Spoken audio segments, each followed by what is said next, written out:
Hello, everyone, and welcome to Minecraft Education and Buildability.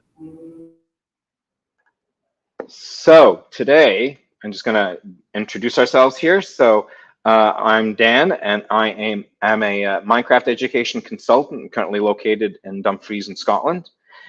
And we have Isabella here. Isabella, do you want to introduce yourself? Yes, hello, I am Isabella, also a consultant working for a Cobblestone Collective, and I'm tuning in live here from Toronto. And I'm very excited to be joining you and exploring Minecraft today. All right, so Isabella is going to give us a land acknowledgement. So before we start, it's important for us to acknowledge the land that we're on. Where I'm from, Toronto, it is the land, it is the traditional territory of the Wendat, the Anishinaabe, Haudenosaunee, Wendat, Huron-Wendat, and the Mississaugas of the Credit First Nation. For thousands of years, it has been the traditional territory of the Huron-Wendat, the Seneca, and most recently the Mississaugas of the Credit River. Today, this meeting place is the home to many Indigenous peoples from across Turtle Island, and I'm very grateful to have the opportunity to live, to work, and to learn on this land. And I highly recommend you to go and take a look at native-land.ca to find out whose land you are on. All right, so Isabella and I work with the Cobblestone Collective, which brings you all this great educational content. And we have to give out a big thanks and shout out to, of course, our partner Microsoft in education and Minecraft. So today's plan, we are going to explore the buildability lesson. And this was developed through collaboration with the Peel District School Board. And I think actually one of our own Cobblestone consultants, Jonathan So, was heavily involved with this project. So a little shout out to him there. And today we're going to learn about the 5 different types of accessibility barriers. There's actually more, but these are the ones that they decided to focus on in this world. And we're going to begin to develop a better understanding of the challenges faced by those with disabilities.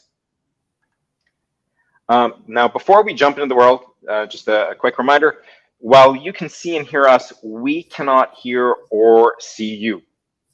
So if you can open up a new tab in your browser and go to thecc.page/ability. So this is going to bring up a form, and you just put in your first name there. Don't put any other identifiers in there. And you'll be able to put your responses in there. So we're going to ask you some questions here and there along through this lesson, and then you can put your responses in there. So I'm just going to actually put up this banner here as well so that you can see that as we move through our slide deck. So I'm going to ask you your first question, then I'm going to give you a couple of minutes to start jumping into that form there. When you hear the word accessibility, what do you think of? So Isabella, what do you think of when you hear that word? I think about different ways of accessing things, like whether that's information or even location. So yeah, maybe in Toronto, we see a lot of like ramps for people who are on wheelchairs just so they can easily access a storefront. So that's something that's a good example, I think. How about you, Dan? What do you think about? I think of it as doing things that make life easier and things more accessible for everybody, regardless of what their individual considerations might be. So, for example, for me, I get, and this, as I've learned, is an accessibility thing. If I'm walking through an area that doesn't have very good signage or proper signage, I get very muddled and anxious and unhappy very quickly if I can't see a lot of signs to direct me how to get through a place. And a good example of that is like I find like the Toronto main train station very overwhelming because you get in there and you don't know where to go. Whereas as a sort of an alternative there, like I find when I've come out of the Glasgow airport, like they had this big giant sign. It was about 10 feet across and 2 feet tall that said, was it car rentals this way? So you couldn't miss it. I'm like, oh, that's good. Now I know where it is. No, it's true. Actually, things that you don't consider as well, like when you're in a location, because if you're local, you know where everything is. But if you are a tourist, it's hard to navigate. Yeah, absolutely. Okay, so just a reminder, everyone there, once you are logged into the cc.page/ability, you can put in there what you think the word accessibility means to you. So I'm just looking here and I see, let's see here, what do we have here? We have a Michelle. And if you can also just say hi and where you're beaming in from, that would be good to know too. So we've got a Michelle, we've got a Jeremiah, we've got a Josh, Christian, an Iona, and they're joining us from various places in Canada, Toronto and Saskatchewan. That's pretty cool. I know, and welcome. Thank you so much for joining us. And remember to have that link open and refresh it, because we're going to be asking you questions throughout today's lesson. Okay, so shall we just move on here really quickly? So let's explore buildability. Okay, so we're going to get you to start up Minecraft, and we need you to sign in. So that's going to be your username, and it's going to have an @ and then probably your board. So for example, Toronto District School Board would be Toronto TDSB .ca or .com, depending on what they've got going there. And then you can sign in with your password, and you're going to get the Minecraft main screen here, and you can go to new and featured. That's one way to get to the buildability lesson. And then you can select buildability. Now it should be near the top. If you can't find it there, you can always go in through the library as well, and you can find it in there. Okay, so let's see here. So we'll give you a couple of minutes while you're getting loaded here. And I just wanted to remind us all teachers, this is a video. So if you feel like your students need some time to log into the world, feel free to pause this video, rewind, and then click play. We will still be here. Feel free to pause and play however you need according to your learners. And if you have any technical issues with Minecraft as well, you can always go to your IT department and ask for help. But I'm also 25 years in IT experience, and I've been supporting Minecraft for a while now. So if you do have any technical issues, feel free to pop them in the form there, and we'll see what we can do to help you.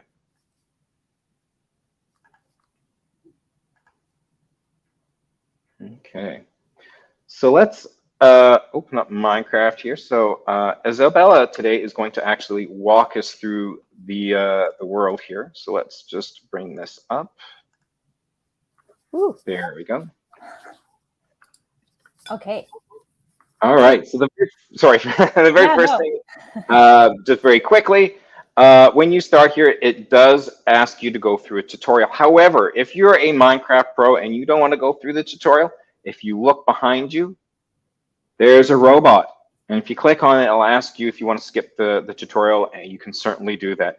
If you want to go through the tutorial and you need a little bit of a refresher there, by all means, feel free to go through that. And like Isabella said, you can pause the video at any time and click play to catch up. Okay, so we're gonna skip it, and this is something that I love about Minecraft, is that before you make any decision, they always ask for confirmation. Are you sure? And yes. Okay. Where are we now? All right, so we are in the main atrium here.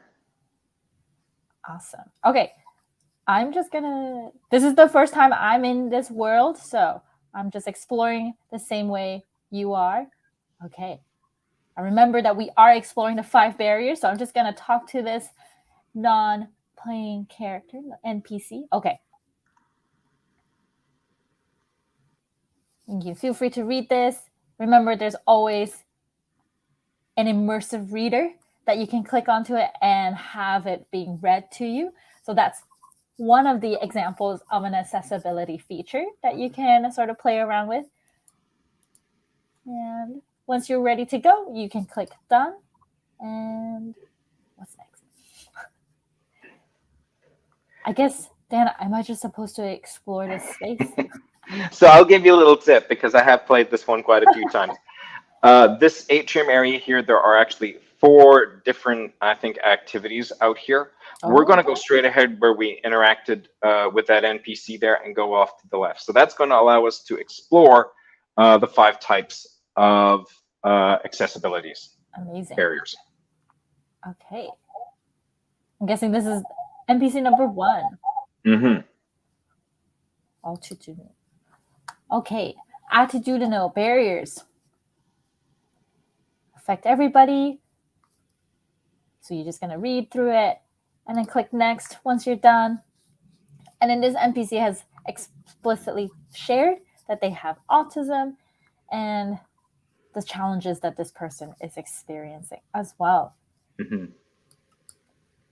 And can we look at the board there just for a second? Yes. And is there anything I can do with this board that if I wanted to record this information, what can I do? You could take a screenshot. I would actually recommend that, or you can use the camera and the book and quill here as well. You could take a picture with that. It would add it to your.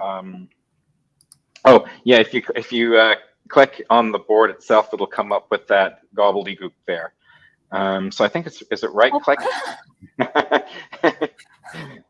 No.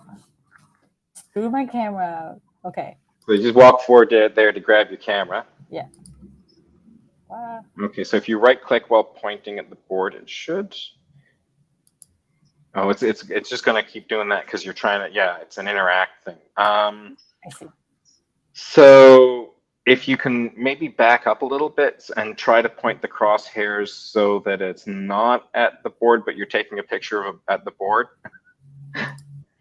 No. So if you move the plus sign in the center of your screen down slightly, just below the board. Okay. It's still not working. Maybe slightly below. There you go. There you go. Right there. Oh, it's still too close. Try it again. There you go. Ah, I see. Okay. Perfect. There you go. So now that will be in your book and quill, your portfolio. So if you open up the portfolio, you can export the portfolio. Okay. And it'll export it as a PDF file to your local computer, whether you're on a Windows PC or a Chromebook or an iPad. And awesome. From there, you could look through and review that information. I love that. Oh, and you can actually write captions in it too. That's right. Attitudinal barrier. Perfect. Okay, so I guess we're done exploring for now. So there's 4 more that we're going to go and look through here, I think. Okay. Let's see. Information barriers. And then again, just take your time and go through it, read through it, and see what the NPC has to say. I love that they're all uniquely a slightly different character, and they're all experiencing different barriers as well. Mm-hmm. Okay. And then I can read through this. Write written messages that prevent people with visual impairment from receiving message. So small print. Okay, I'm going to try again and take this photo. Maybe. Okay. And there I have and can we just zoom in on the board there? I'm having trouble seeing that. So actually this is one that I struggle with because my eyesight as I've gotten older is not getting any stronger. So I certainly have issues with things like fine print or weird font. That's one that really bothers me, particularly if I go to a website and they've got all artsy with it and you get all this sort of rounded lettering and stuff. I really struggled to read that. I just like a nice blank background with some regular, like Arial or Times New Roman text. That's sort of the best. No, I agree. I think funky fonts is very confusing to sort of navigate. Yeah, and you know what? It's very late 1990s internet. what do you word art? Okay, so we explored 2 out of 5, and we're going to continue on. And we can see another person here. And here we go. Organizational barriers. I wonder what that is. Ugh.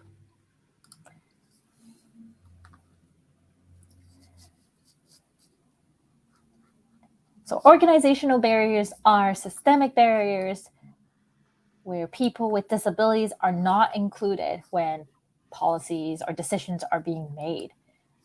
So this person is trying to say that it's really difficult to stay awake in certain places or at work. So having flex time is an accessibility feature for this person. And we can take a look at this board again. Let's see. Oh, I like that option of having like hybrid options, like online meeting, or maybe without having a synchronous meeting and just have that meeting summarized in a piece of paper or even through an email. That's helpful. And let's see. Yeah. So I'm going to try again. I think I'm like taking a picture. Okay, just recording it. And it's once you are exporting it in a PDF, you can always zoom into that as well. But it's nice to keep a record of things. Yeah. Alrighty. What's this next one? Architectural barriers. So maybe it's something that we just mentioned in terms of accessibility. Okay. Physical barriers for people who are unable to access certain places. Yeah. So this person on a wheelchair has mentioned having ramps to access various places. And that's actually important to just remember that. Like, just because you can access certain locations easily doesn't mean that everybody can access it the same way. Yeah. I had a friend that's like countertops are like not necessarily made with accessibility in mind, because there are people who are different heights, or even people who are on wheelchairs may not be able to reach for something that's on the counter. No, and these can be quite devastating. Like when we were flying over from Canada to Scotland in July, and our plane was delayed an hour and a half because there was a passenger on a connecting flight that couldn't get to our plane because none of the elevators were working. Oh no. So they just missed the flight. She missed the flight. And I mean, I know we all felt terrible for her.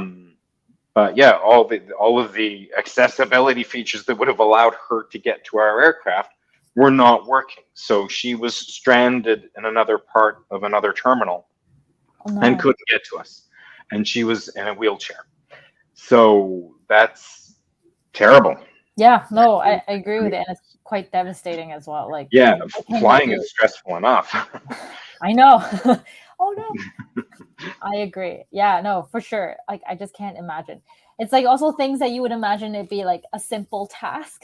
It's just like that much more difficult. Yeah. Okay. I think we're almost there, maybe, in terms of exploring our barriers. Okay, this may be the last one. Technological barriers, and that's something that we've all experienced as well. Okay. Let's see. So yeah, is when a device that cannot be used with assistive devices for people that have various needs, such as text-to-speech or even color blindness, having that contrast, so then it could be read easily. Perfect. Okay, so you've learned about this person, and then you can take a look and read through it. And actually, something that I've noticed with these chalkboards, obviously they are trying to be chalkboards, but they're actually also, they're not giving you really loud colors or anything. It's got the contrast, so then you can read quite easily. That's right. And actually, it's interesting because we were doing a session, and maybe some of the people watching the other day saw this. We were talking about Microsoft accessibility features in other programs and in Windows 11.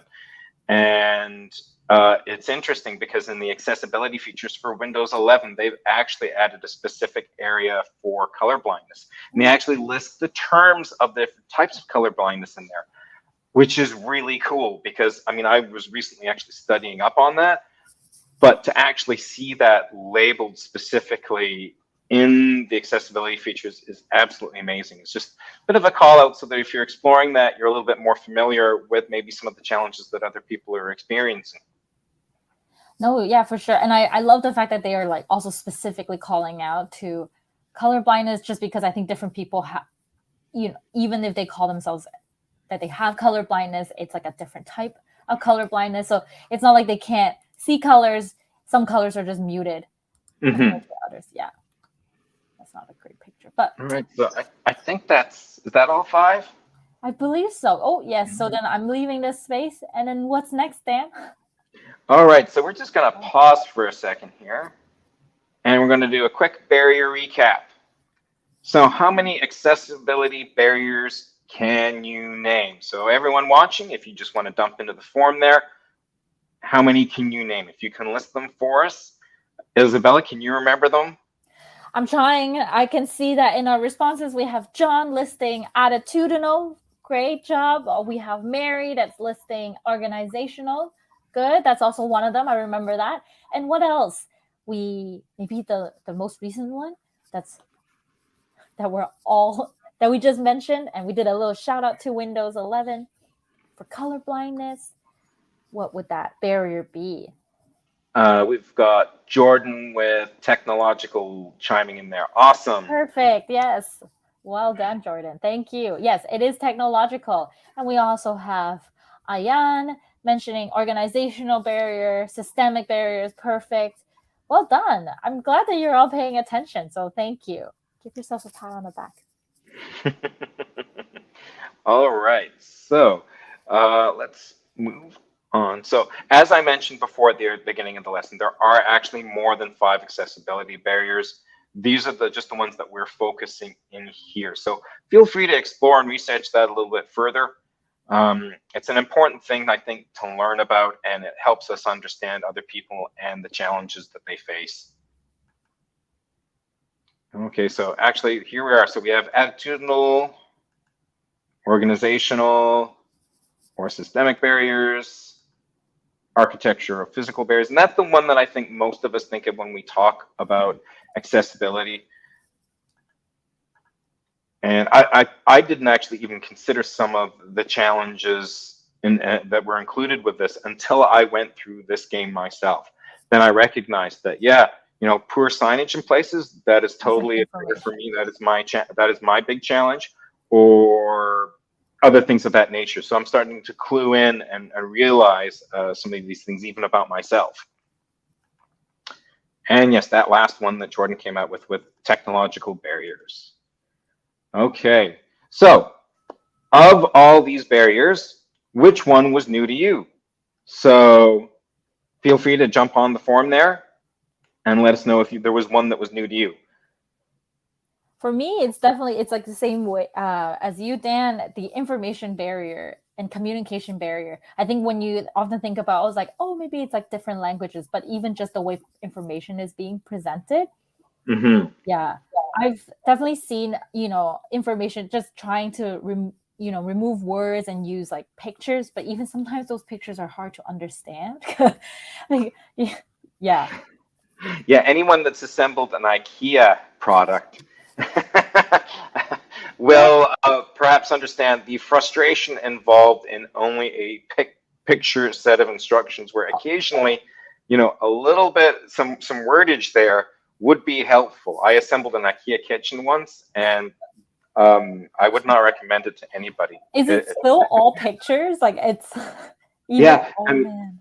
Because it's different modules for different setups. Right. They connect together slightly differently, but they still have all they have all these different holes in different places. Right. So you have to try to figure out which ones go where. And, you know, when you just have a picture with some arrows pointing and things, it doesn't really give you an idea of what where you're actually supposed to connect things.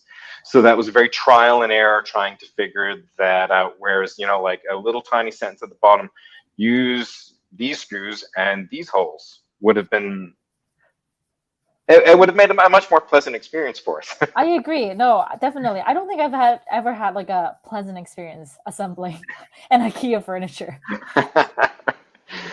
There's probably a forum dedicated to these frustrations somewhere. Yeah, no, for sure. And let's see, some of the students have mentioned attitudinal barrier is something that it's surprising to them. Yeah, no, for sure. And information, communication, same thing with us. Exactly. And so it's like what Dan said, it's really important for you to kind of name these things as well as you're going outside and like sort of experiencing the world, because most of the time things are not necessarily built with accessibility in mind. So the more you are aware of it, the more you will try and create a world that is more accessible to everybody. So yeah. Yeah. All right. So we're now going to explore the school. Ooh, okay. So let's bring that up here. So it's back to you, Isabella. Awesome. Okay, so I'm still in this building. If you can tell me where the school is. So it's I think, if I remember correctly, it's the magenta one. Now, what I like about this world is that they've kind of taken into account those 5 different barriers, even in these kiosks here. So they each have different textures, different colors, slightly different physical setups, so that you have an idea where even if you have one of these challenges yourself, you have an idea which one of these is. So this one's the shopping mall. I remember that. I think it's maybe the blue one then, the cyan. So we can try this. So yes, the bricks kind of remind me of a schoolyard here. Okay, so we're gonna click on this button and okay, yeah, we're at the school. So that's the one that you want to go to, the one with the cyan banners and the brickwork with the kind of outside there, that's sort of mimicking what a school would look like. Perfect. And then we have a little robot guide too. That's also cyan in color. So hopefully that will be helpful for you. Okay. Oh, sorry. I left. That's okay. So yeah, if you do accidentally click one of those buttons there, you will be beamed back to the atrium area. That's okay. You can just go back to the school here. Hello. Okay, and then you're going to click on the guide and see what's up. So that is how you're going to get home. Okay, so we are here at school. And there so yeah, we're just going to walk around and explore and talk to some of the NPCs here and see if they have anything they would like to talk about. Mino. Okay, so this is one of them. Mino. If I go out in the sun, it causes a flare-up.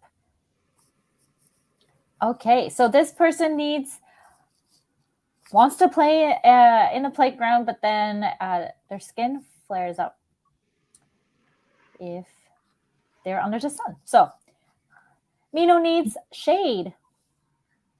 And we can see that there's no shade in our playground. Okay, let's see if there's another NPC here in the playground.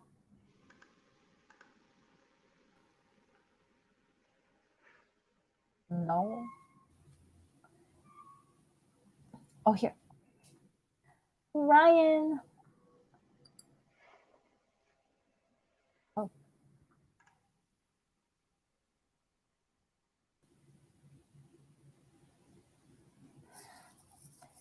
Okay, Ryan is mentioning that the ground for the playground is actually not suitable for their wheels, for their wheelchair. So can't play, unfortunately. And that would be a physical barrier, if you're remembering all those 5 different barriers. Okay. And I've noticed that at a lot of playgrounds that I've seen over the years, they have wood chips or sand.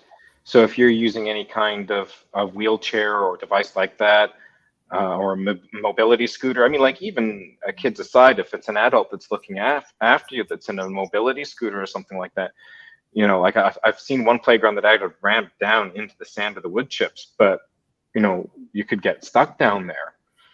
So you need that. There's a new rubberized kind of coating that they have that you can actually. That's just as soft, and you can actually get your wheeled mobility assists down there. Yeah, and it's also shock absorbent too, so it's also quite safe. Okay, I'm just gonna talk to the guide and see. Nope. I guess I can go into the school. Yeah. Okay, let's go in. This is the hallway. Manny. What's up, Manny? Yes, that is actually so true. And I'm sure many people have experienced this as well. When you're in public spaces, there's so many people, so much foot traffic that it gets really anxious because you feel like you have no privacy. I think we can actually even go into the bathrooms there. Okay, let's go. Let's see.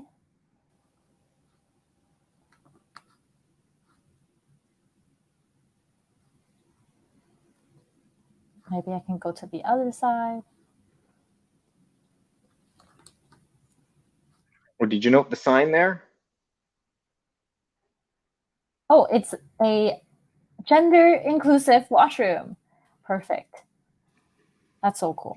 So they're providing one type of accessibility there, but they haven't necessarily recognized other ones. Right, because some people have various social needs as well. Mm-hmm. You can see it's kind of like our typical washroom. You have many stalls. I've seen gender inclusive washrooms where it's kind of like a room that you go into, like various rooms. Mm-hmm. So that could be a feature. Oh, I see that we have another NPC down the hall. Who is this? Jisoo. Okay. This hallway is really making Jisoo very, very nervous and anxious. And because there are people bumping into each other. Yeah, that's actually something that I've experienced in the airport where there's like no signage and everybody's like trying to run to to catch their plane or to try and get out. Oh no. So it is after class, I'm guessing.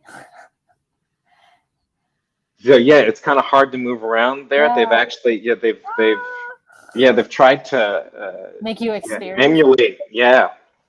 Wow. And you can hear it too. Like if you have the sound on and you have your headphones on, you can actually hear how loud the sound gets. So for sure, like what Jisoo is feeling is absolutely valid. And here we have Eric. Eric's struggling to listen to conversations and then can't read lips. Would like to have assistive technology such as closed captioning. Yes. Okay.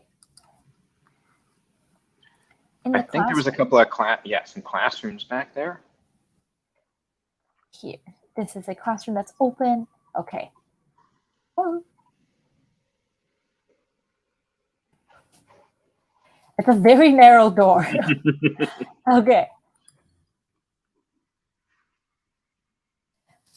When Joe changed schools, they asked to access different learning spaces to help them learn. Unfortunately, now they are in a small classroom with many others. So we're trying to find and maybe hopefully create a room that is more inclusive of students with various needs. You can see how tight the space is between chairs and tables. Ooh. Yeah, and having played this before, I won't give it away, but there, like the sign in the bathroom there are other accessibility points in here that weren't listed with the 5 main ones. Ooh. So see if you can find any more. Okay. My name is Teresa. Okay, so they wanted to use their computers because there's assistive technology there to help their dyslexia. Okay. And you can see that there's no computer on the table for her, unfortunately. Let me see if I can explore. this space.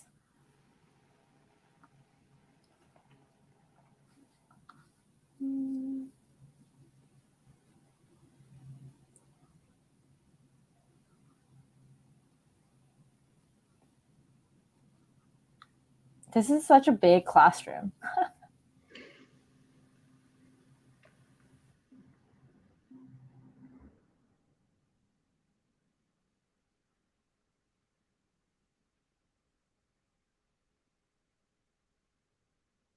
So there's another classroom down the hall Here. on the left.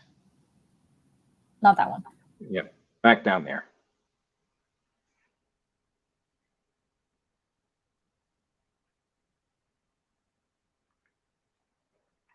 Ooh, build plot.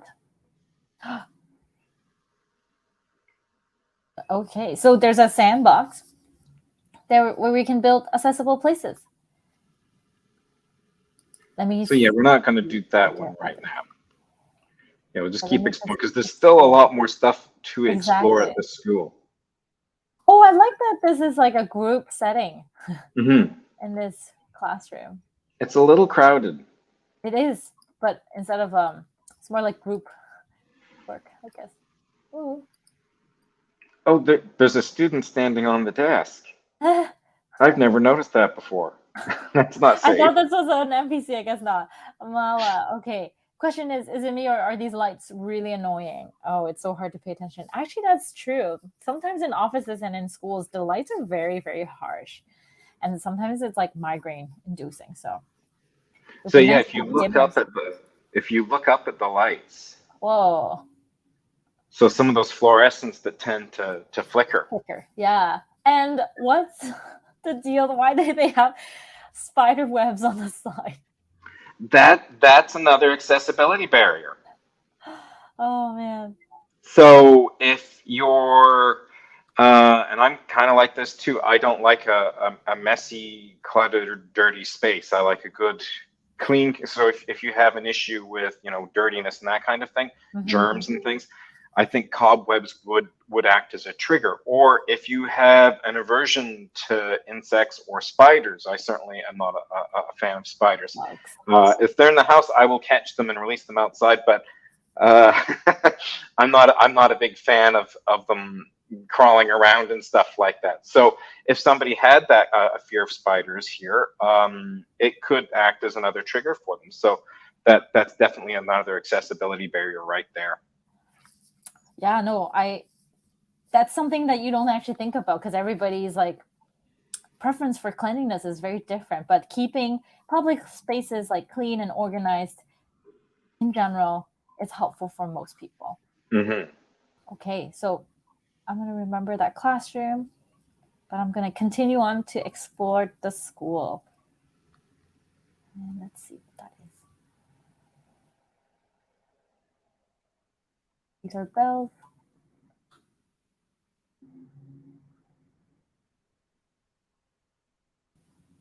So we're back in the playground, but there's a garden area. Whoa, is this an outdoor classroom? So cool. And Greta has ADHD, so she finds it really difficult to focus in class. So it would be helpful if she can move around so that she can focus. This is so cool. I wish our school had something like this. Just to be with nature is helpful.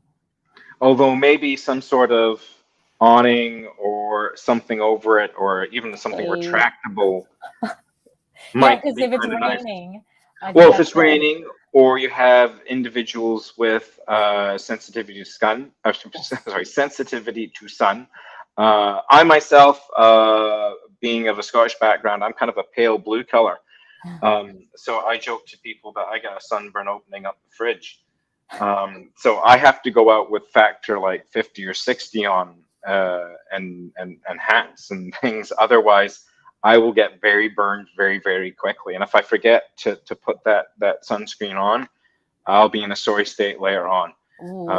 So for me, having adequate shade is really important. Yeah. No, for sure. And I think sun protection helps everybody too. Oh yeah, absolutely. Yeah, it affects Weatherproofing everyone. outdoor places is something that we could always consider, because you don't want to have weather to be a barrier Mm. for No, sun. especially if it was like as it has been this summer, if you have a 40-degree day and there's no shade there in that classroom, Oh no, everyone is equally going to be suffering from heat exhaustion. So it's a great exactly. idea to have an outdoor space classroom. It's awesome, but it needs a little bit more thought. And for those of you that are going through this and going to do the build activity afterwards, for the school, maybe you can try out different ideas of how you would fix some of these issues that we're seeing around the schoolyard. Yeah, no, for sure. I agree. And this is a different kind of outdoor classroom. So you can see that the seating is a little bit different. The previous one is more individual based, and this is like a bench. So there's no choice here. It feels like you can't just, you're kind of stuck with the people that you're sitting with, I guess. And then here is another build plot. And you can always play around with those things if you want to. But we can continue to explore the various outdoor classrooms. Why do I feel like this classroom actually has a little bit more shade? It does. But for the teacher only? Yeah. Interesting. Let's see. Yes, it is only. I guess it's for the screen. Mm. Yeah, and maybe like some noise proofing as well, right? If there's like a playground on the opposite side and you're trying to learn, it might be distracting for some, and you're trying to have a lesson or pay attention. So having a sound barrier is also helpful. Okay.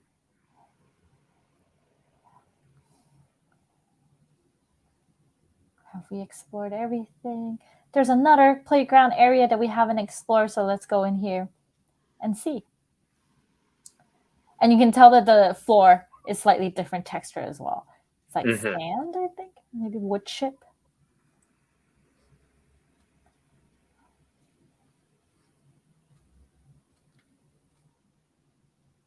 So yeah, even though there might be not necessarily an NPC associated, as we saw with the cobwebs, there may be other accessibility issues in these spaces. So it's good to really go through this entire school from top to bottom and see what you can find, because the creators have done a really good job of sneaking in other things here.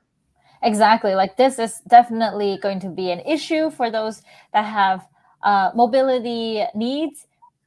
I think you can only climb or even walk on the stairs. Is there like an escalator for you to play on this? I don't know. I don't think so. It's very traditional equipment.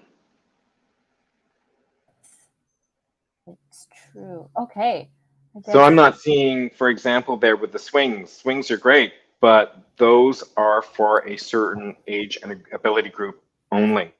exactly. And then we have monkey bars here. Again, it is a certain ability and also a certain height as well. Because you can't Hmm. reach, then it's hard and potentially dangerous.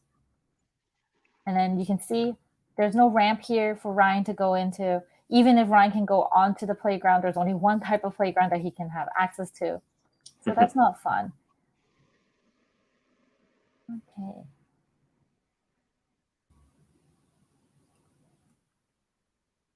And it's nice to do another lap too of the school Yeah, just to definitely. see if you are missing anything.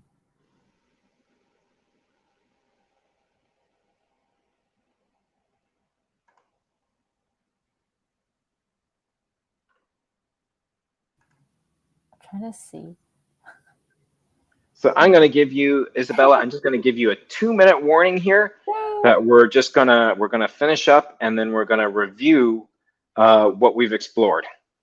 Okay, let me just explore. Just remember what the different sites are.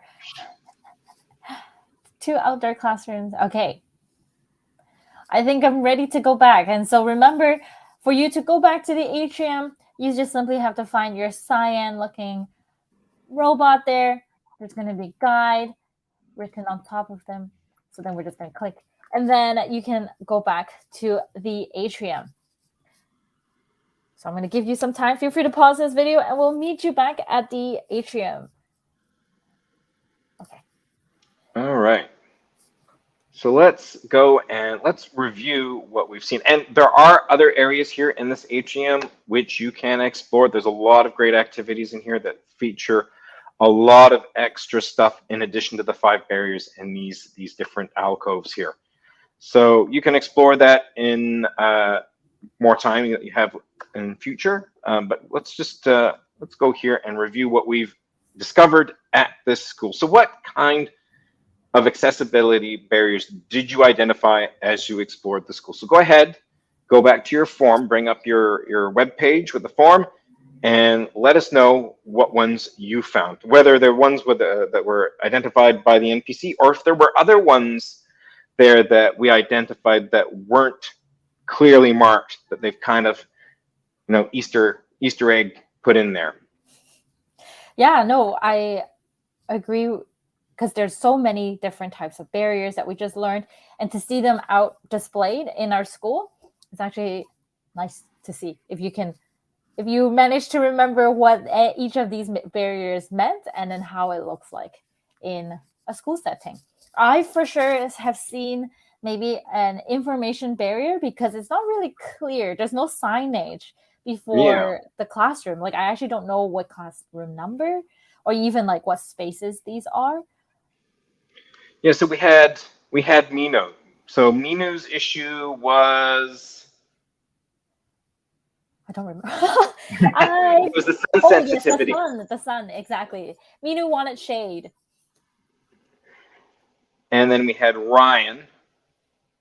And Ryan was in a wheelchair. Mm-hmm. So what kind of barrier would that be? Let us know in the form. Okay, I can see them coming in. Marie, Michelle, Jeremiah, they said it's physical barrier. That is right. Good. All right. And we have Manny. Manny is right next to the washroom, so that's a hint for their needs. So I believe Manny would like a little bit more privacy. So there's 2 ways around this. Either kind of have like room style washrooms made, or you can actually just create a larger stall space so that it doesn't feel too cramped. All right.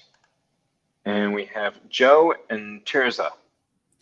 Joe, if I recall, I think Joe is a new student. So let us know in our form, what does Joe need and what is that barrier that he's experiencing? I think it's a little tricky. I've forgotten what Joe's was. I think he was overwhelmed coming to a new school, and there was a lack of signage, or wanted a specific learning space, I think. Yes, a specific learning space. Yes. Yeah. But then now he's being placed into the same classroom as everybody else in a large classroom, very small space between desks and chairs. So it sounds like it could potentially be an organizational barrier. I can see that some of us have put into the form, so well done for those of you. James, John, thank you for letting us know. And Tirza, she had a technological barrier. Yes, for sure. I think she was relying on her computer in order for her to become a successful learner. But the school feels like she was just going to play games on it. So that could also be an attitudinal barrier as well. Yeah, oh, absolutely. Yeah. Okay. And then we have, Greta. I don't, is it listed there? Greta's outside and she has ADHD. So she would like to learn while being able to move around so that she can focus more, because it's hard for her to sit still. Like, whatever that typical good student characteristic, Greta is obviously willing to learn and she wants to learn, but she wants to be able to learn in her own style. So having that space to move around without being able, and you can see that compared to her classmates, she's out and about in an outdoor space. So that's actually quite nice for her to be in and perhaps adding shade and Yeah. adding like a little corner for her to kind of explore instead of just sort of running in empty space could be helpful for her. All right, Eric. Eric. Oh, we experienced this when he's in the hallway. It's so narrow, and when the bell rings, people are coming in and out of classrooms. It gets really, really overwhelming. So, what kind of barrier is that? Let us know. Actually, I think that was Jisoo. Oh, is that G? Jisoo experienced the Oh, yes, being overwhelmed by all of yes. the open Eric space wanted and the to people moving listen around. in conversation because he's Right. standing next to it. Yes. Oh, this is like a So test of my memory. it is. It is. Um, so yeah, Eric had the hearing issue. Yeah, for sure. And so he would appreciate to have some kind of assistive technology that's Hmm. available to him, such as closed captioning. So technological barrier is something that he is experiencing. Mala. Amala, she was standing underneath those lights that we talked about, the flickering lights. Hmm. That's right. And we also identified the sort of dirty, cluttered workspace for the students there too. So a couple of additional barriers, just even in that one spot. Mm-hmm. And then we had Jisoo, who was overwhelmed with everything that was going on there. Yes, I too get overwhelmed in hallways too. All right. So, and again, we want to hear from you. So we had Ryan in the schoolyard in the wheelchair, unable to access the play area.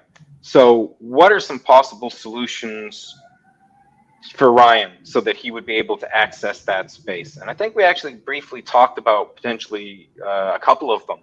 Mm. No, it's true. We did.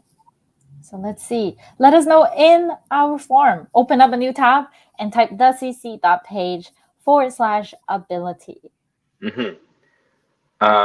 So we have Samantha saying a ramp. Yes, we did talk about a ramp. A ramp is definitely a great way to get somebody down there. We've got George suggesting a lift or an elevator of some sort. So yeah, there are a lot of accessibility lifts and elevators these days that you could have that would take up less space and be able to get them back down onto that level there.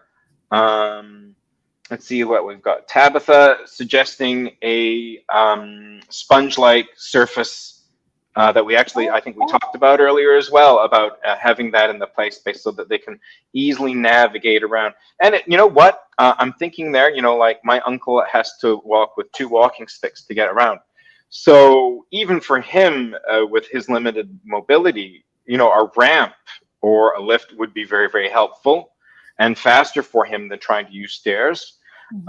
Additionally, trying to walk around with sticks in wood chippings or sand, like sand, you might be able to get away with it, but I don't think it would be terrible safe. And wood chippings would be, I mean, particularly after it rains or something like that, you can sink quite quickly into some of the piles. No, it's true. And it Um, could get into like the crevices of various, mobility yeah, devices as and well. one thing I've noted, young children like to dig in the sand and the wood chippings. The sand you can fill back in again, and it's the same consistency across that entire surface. Wood chippings, if they dig down deep enough, usually they get to mud or dirt or something like that, Oh, and they yes. could dig like a big hole and then they fill it back in with wood chippings when they're done. So if somebody was walking along there with a stick, it could go into that hole and topple them over. So Yes. I'm a big fan of that sponge-like material that they're using these days for that sort of thing. And I think we were also talking about potentially some of the equipment itself that was a barrier to him. So yeah, Ryan can get down into that part potentially with some of these solutions that everyone's been talking about. But what do we do about the actual player area itself? Like what could what could we add to this area so that he could be a participant rather than just an observer? Exactly. And Yeah, and we mentioned this, the typical playground usually don't consider the need for mobility needs. So Hmm. perhaps having a little like elevator that so that Ryan can go onto the platform, and having a different slide so that he could still use the slide, and like just changing up various things. You don't have to change up the entire playground, but you want to make sure that everybody is able to access that playground in Hmm. their own way. Yeah, I've got Sam suggesting that we have like an accessibility swing. I've seen one of these Yes. just recently in Dumfries here, where they have a swing that's basically a platform with a little rail around it. So you can actually wheel a wheelchair into it and close a gate, and it will go back and forth Ooh, for you. So that is really cool. It's an accessibility. The place was designed as an accessibility playground. So they have all sorts of other really cool features there. Like they have activity centers there's multiple levels. So it's taking into account age accessibility. nice. So the wee ones versus the ones that are a little bit older, or somebody that would say be in a wheelchair as opposed to standing. So there's different levels there, so people can access those activity centers regardless of how tall or what they're using to travel around in. All right. So if any other final suggestions, get them in now because we are about 4 minutes away from finishing today. I love reading all these responses that people have shared. And I'm glad that you're starting to consider, right? It's not just a ramp for Ryan to go down to the playground. Ryan still needs to play in the playground. So what you can do to make sure that he feels like he belongs and he can still access the playground, that's amazing. So thank you so much for sharing all that.